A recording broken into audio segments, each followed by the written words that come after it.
नमस्कार प्रिय दर्शक बंधु आज भिडटी मेष राशि व्यक्ति मानक पई बहुत खास अटे। दर्शक बंधु आज भिडटी जानिबा मेष राशि व्यक्ति मानक पई अक्टोबर मासटी केमिति कटिबो। अक्टोबर 2024 रे मेष राशि व्यक्ति मानकर स्वास्थ्य, शिक्षा, लव लाइफ, मैरिज लाइफ, भाग्य, कैरियर एवं व्यापार बिजनेस केमिति रहिबो जानिबा एही भिडटी रे अक्टोबर मासर संपूर्ण भविष्यवाणी विषय रे।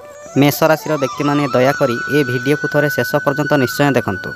प्रिय दर्शक बंधु जदि प्रथम करी आम चैनल रे आसिचंती ताहले आम चैनल को सब्सक्राइब करंतु एवं पाखरे स्थित बेल आइकन को मध्य क्लिक करंतु जहा फल रे आमर प्रत्येक वीडियो सर्वप्रथमे आपण माने पाई परिबे। आउ जदि वीडियो पसंद लागे ताहले वीडियो को गुटे लाइक करंतु, शेयर करंतु एवं कमेंट बॉक्स रे सहृदय रे जय शनिदेव अवश्य लिखंतु। एबे चलंतु दर्शक बंधु जानि नेबा मेष राशि व्यक्ति मानक पई अक्टोबर 2024 टी केमिति कटिबो। आउ जानि रखंतु जे एही कार्यक्रमटी जन्म राशि एवं चंद्र राशि पर आधारित अटे। प्रथमे जानिबा नवग्रहंकर स्थिति मेष राशि व्यक्ति मानक पई अक्टोबर मासरे केमिति रहिबो। आपणकर राशि रे द्वितीय भाव रे देवगुरु बृहस्पति विराजमान अछंती, तृतीय भाव रे विराजमान अछंती मंगल एवं आपणकर षष्ठ भाव रे विराजमान अछंती बुध, सूर्य एवं केतु। आउ आपणकर सप्तम भाव रे विराजमान अछंती शुक्रदेव एवं आपणकर एकादश घरे विराजमान अछंती शनिदेव। आउ द्वादश घरे विराजमान अछंती राहुदेव। एबे मेष राशि व्यक्ति माने ध्यान देखि सुनंतु। प्रथमे जानिबा आपणकर स्वास्थ्य विषय रे। अक्टोबर 2024 रे आपणकर हेल्थ किपरि रहिबो। प्रथम भाव होइथाय आमर इम्यूनिटी सिस्टम रो भाव। आउ प्रथम भावर स्वामी बनुछंती मंगल एवं मंगल आपणकर तृतीय भाव रे विराजमान अछंती, किंतु 20 अक्टोबर को मंगल चतुर्थ भाव को विराजमान करिवे। मेष राशि व्यक्ति माने ध्यान रखंतु जे 20 अक्टोबर पूर्वरु आपणकर हेल्थ प्रति विशेष ध्यान रखिबाकू पड़िबो, कारण 20 अक्टोबर पूर्वरु आपणकर हेल्थ प्रति छोटमोट समस्या देखा देबो एवं आपणकर इम्यूनिटी सिस्टम मध्य टिके कमजोर रहिबो, कारण राशिर स्वामी मंगल तृतीय भाव रे विराजमान रहिबा हेतु आपण 20 अक्टोबर पूर्वरु अधिका ट्रावेलिंग करि पारंती एवं आपणक उपरे काम कार्यर भार मध्य टिके अधिका रहिबो एवं 20 अक्टोबर पूर्वरु आपणकर मन भितरे टिके चिंता मध्य लागि रहिबो। काम कार्यर भार अधिका रहिबा जगु 20 अक्टोबर पूर्वरु आपणकर हेल्थ प्रति छोटमोट समस्या देखा देबो।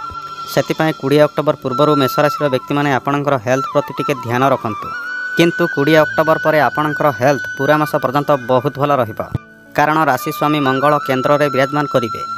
एबे आसंतु जानिबा विद्यार्थी मानक पई अक्टोबर मासटी केमिति कटिबो। पंचम भाव होइथाय विद्यार्थी मानक पई। विद्यार्थी माने ध्यान रखंतु जे 15 अक्टोबर पूर्वरु आपणकर मन पाठ पढ़ारे लागिबो नाही एवं आपणकर मन भितरे 15 अक्टोबर पूर्वरु अनेक भावना मध्य सृष्टि हेबो। सेतिपय आपण माने 15 अक्टोबर पूर्वरु आपणकर मन को पाठ पढ़ारे लगेबाकू चेष्टा करंतु एवं आपणकर मन को एकाग्रत रखिबा पई चेष्टा करंतु, कारण सूर्यदेव षष्ठ भाव रे विराजमान रहिबा हेतु आपणकर मन डाइवर्ट होई पारे। आउ जदि 15 अक्टोबर पूर्वरु आपणकर एग्जाम रही थाए ताहले आपणक पई समयटी भल रहिबो नाही, किंतु 16 अक्टोबर परे जदि आपणकर एग्जाम रही थाए ताहले आपणकर एग्जाम रे बहुत भल रिजल्ट मध्य आसीबो। एवं विद्यार्थी माने गुटिए कथा ध्यान रखंतु जे 16 अक्टोबर परे आपणकर क्रोध को टिके कंट्रोल रे रखंतु, कारण 16 अक्टोबर पर सूर्यदेव नीच स्थिति रे विराजमान रहिबा हेतु आपण छोट छोट कथारे शीघ्र रागी पारंती। आउ खास करी 15 अक्टोबर पूर्वरु आपणकर पाठ पढ़ारे आपण माने विशेष ध्यान रखंतु। एबे आसंतु जानिबा आपणकर लव लाइफ केमिति रहिबो। अक्टोबर 2024 रे पंचम भावर ही लव लाइफ पई देखा जाई थाए। मंगल विराजमान अछंती तृतीय भावरे, सूर्यदेव विराजमान अछंती षष्ठ भावरे। एही कारणरू आपणकर लव लाइफ रे दिने दिने कली झगड़ा एवं भूल बुझामणा सृष्टि हेबो, किंतु आउ दिने दिने आपणकर लव लाइफ आपणक पई बहुत भल रहिबो एवं दिने दिने आपणक भितरे बहुत भल बुझामणा मध्य रहिबो, किंतु 15 अक्टोबर पर आपणकर लव लाइफ आपणक पई बहुत भल रहिबो एवं जे मेष राशि व्यक्ति मानकर लव लाइफ रे कली झगड़ा समस्या चालुथिला से व्यक्ति मानक पई मध्य 15 अक्टोबर पर सबु समस्या दूर होई जिवो, कारण मंगल एवं सूर्य केंद्र रे विराजमान करिवे। दर्शक बंधु एबे आसंतु जानिबा आपणकर मैरिज लाइफ केमिति रहिबो। अक्टोबर 2024 रे सप्तम भाव होइथाय मैरिज लाइफ रो भाव। सप्तम भाव रे शुक्रदेव निज घरे विराजमान अछंती। शुक्रदेव निज घर रे विराजमान रहिबा हेतु 13 अक्टोबर पूर्वरु आपणकर मैरिज लाइफ आपणक पई बहुत भल रहिबो एवं स्वामी स्त्री भितर मध्य बहुत भल बुझामणा रहिबो, किंतु मेष राशि व्यक्ति माने ध्यान रखंतु जे 13 अक्टोबर पर आपणकर लाइफ पार्टनर रो हेल्थ प्रति टिके ध्यान रखंतु, कारण आपणकर लाइफ पार्टनर रो इम्यूनिटी सिस्टम कमजोर हो जिवो एवं आपणकर लाइफ पार्टनर रो पर्सनल लाइफ रे मध्य किछि ना किछि समस्या निश्चय देखा देबो एवं 13 अक्टोबर पर आपणकर लाइफ पार्टनर रो हेल्थ प्रति मध्य किछि ना किछि समस्या निश्चय देखा देबो। ଏବଂ 13 ଅକ୍ଟୋବର ପରେ ଆପଣଙ୍କର ମ୍ୟାରେଜ୍ ଲାଇଫ୍ରେ ମଧ୍ୟ କିଛି ନା କିଛି ସମସ୍ୟା ନିଶ୍ଚୟ ଦେଖାଦେବ। କାରଣ 13 ଅକ୍ଟୋବରକୁ ଶୁକ୍ରଦେବ ଅଷ୍ଟମ ଭାବକୁ ବିରାଜମାନ କରିବେ। ଆଉ ଅଷ୍ଟମ ଭାବକୁ କୁଣ୍ଡଳୀ ପାଇଁ ବହୁତ ଖରାପ ମାନାଯାଇଥାଏ। ଏହି କାରଣରୁ ଆପଣମାନେ 13 ଅକ୍ଟୋବର ପରେ ଆପଣଙ୍କର ମ୍ୟାରେଜ୍ ଲାଇଫ୍କୁ ବିଶେଷ ଧ୍ୟାନ ରଖନ୍ତୁ। ଆଉ ଖାସ୍ କରି ଆପଣଙ୍କର ଲାଇଫ୍ ପାର୍ଟନରର ହେଲ୍ଥ ପ୍ରତି ବିଶେଷ ଧ୍ୟାନ ରଖନ୍ତୁ। ଏବଂ 13 ଅକ୍ଟୋବର ପରେ ଆପଣଙ୍କର ମ୍ୟାରେଜ୍ ଲାଇଫ୍ରେ ଜମା ମଧ୍ୟ କଳି ଝଗଡ଼ା କିମ୍ବା ଆର୍ଗୁମେଣ୍ଟ କରନ୍ତୁ ନାହିଁ। ଦର୍ଶକ ବନ୍ଧୁ, ଏବେ ଆସନ୍ତୁ ଜାଣିବା ସବୁଠୁ ମହତ୍ତ୍ୱପୂର୍ଣ୍ଣ ବିଷୟରେ ଆପଣଙ୍କର ଭାଗ୍ୟ, କ୍ୟାରିୟର ଏବଂ ବେପାର ବିଜନେସ୍ କେମିତି ରହିବ ଅକ୍ଟୋବର 2024ରେ। ନବମ ଭାବ ହୋଇଥାଏ ଭାଗ୍ୟର ସ୍ଥାନ, ଆଉ ଦଶମ ଭାବ ହୋଇଥାଏ କ୍ୟାରିୟରର ସ୍ଥାନ। ଭାଗ୍ୟ ସ୍ଥାନର ସ୍ୱାମୀ ହେଉଛନ୍ତି ଦେବଗୁରୁ ବୃହସ୍ପତି ଏବଂ ଦେବଗୁରୁ ବୃହସ୍ପତି ଆପଣଙ୍କର ଦ୍ୱିତୀୟ ଭାବରେ ବିରାଜମାନ ଅଛନ୍ତି।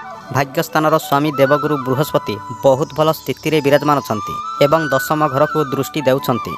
ମେଷ ରାଶିର ବ୍ୟକ୍ତିମାନେ ଖାସ୍ କରି ଗୋଟିଏ କଥା ଧ୍ୟାନ ରଖନ୍ତୁ ଯେ ଅକ୍ଟୋବର ମାସରେ ଆପଣଙ୍କର କାମ କାର୍ଯ୍ୟ ପୂରଣ ହେବା ପାଇଁ ଟିକେ ଟାଇମ୍ ଲାଗିବ।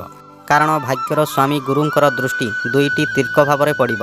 ଷଷ୍ଠ ଭାବରେ ଏବଂ ଅଷ୍ଟମ ଭାବରେ ଦେବଗୁରୁ ବୃହସ୍ପତିଙ୍କର ଦୃଷ୍ଟି ପଡ଼ିବା ହେତୁ ଆପଣଙ୍କର କାମ କାର୍ଯ୍ୟ ଅକ୍ଟୋବର ମାସରେ ଟିକେ ଲେଟ୍ରେ ପୂରଣ ହେବ ଏବଂ ଆପଣଙ୍କୁ ଟିକେ ଅଧିକା କଷ୍ଟ ମଧ୍ୟ କରିବାକୁ ପଡ଼ିବ। କିନ୍ତୁ ସମୟ ଲାଗିଲେ ମଧ୍ୟ ଆପଣଙ୍କର ପ୍ରତ୍ୟେକ କାମ କାର୍ଯ୍ୟ ନିଶ୍ଚୟ ପୂରଣ ହେବ। କାରଣ ଦେବଗୁରୁ ବୃହସ୍ପତିଙ୍କର ଦୃଷ୍ଟି ଦଶମ ଘରେ ପଡ଼ିବ।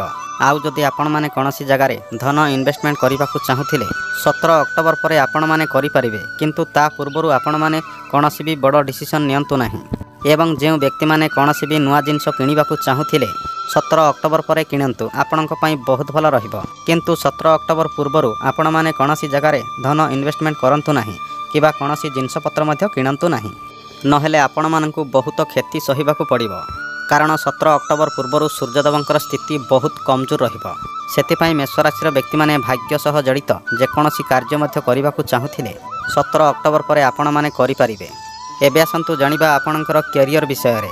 ଅକ୍ଟୋବର 2024ରେ ଆପଣଙ୍କର କାର୍ଯ୍ୟକ୍ଷେତ୍ର କେମିତି ରହିବ। ଅକ୍ଟୋବର ମାସରେ ଆପଣମାନେ ଦିନେ ଦିନେ ବହୁତ ଭଲ କାମ କରିବେ, କିନ୍ତୁ ଆଉ ଦିନେ ଆପଣଙ୍କର ମନ କାମ କାର୍ଯ୍ୟ କରିବାକୁ ଲାଗିବ ନାହିଁ ଏବଂ ଆପଣଙ୍କର ମାଇଣ୍ଡ ମଧ୍ୟ ଦିନେ ଦିନେ ବହୁତ ଖରାପ ରହିବ।